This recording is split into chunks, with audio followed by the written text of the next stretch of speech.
One of the most anticipated months in sports has finally arrived in the NCAA's March Madness tournament.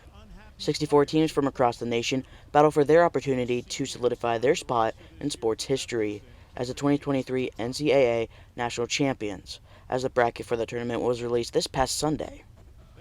Heading into the start of the tournament today at 12:15, the top seeded teams in each region will be teams to watch, not only because they are top seeds in the region, but also they have an AP All-American first-team player on their teams as well.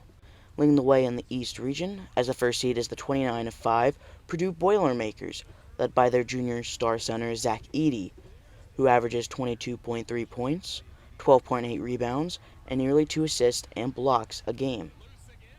In the South region, the first seed is also the number one ranked team in the entire nation heading into the tournament, and that is the 29-5 Alabama Crimson Tide, led by freshman Brandon Miller, who's averaged 19.6 points, 8.3 rebounds, 2.3 assists, and a steal a game.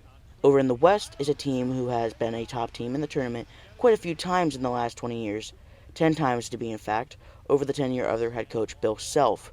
That team is the college basketball powerhouse, the 27-7 Kansas Jayhawks. Leading the way for the Jayhawks in the tournament is junior Jalen Wilson, who averaged 20.1 points, 8.4 rebounds, and 2.3 assists on a 42.5 field goal percentage. Lastly, in the Midwest, the first seeded team is the 31-3 Houston Cougars, led by senior Marcus Sasser, who averages 17.1 points, nearly 3 rebounds, and 3.2 assists. There are two teams outside of the top seeds I would recommend people to keep an eye on in the tournament. The first one is the third seed in the East, the 23-9 Kansas State Wildcats, who've looked quite good throughout the season, defeating both Kansas and Texas during the season. Not to mention their high-scoring and AP All-American third-team duo of Keontae Johnson and Marquise Noel.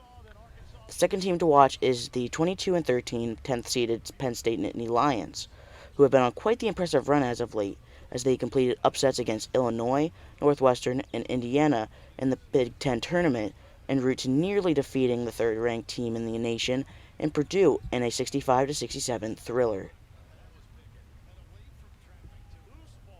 Some shocking teams not to make the tournament this year were the Clemson Tigers, Oklahoma State Cowboys, Vanderbilt Commodores, but most notably the Rutgers Scarlet Knights and the North Carolina Tar Heels.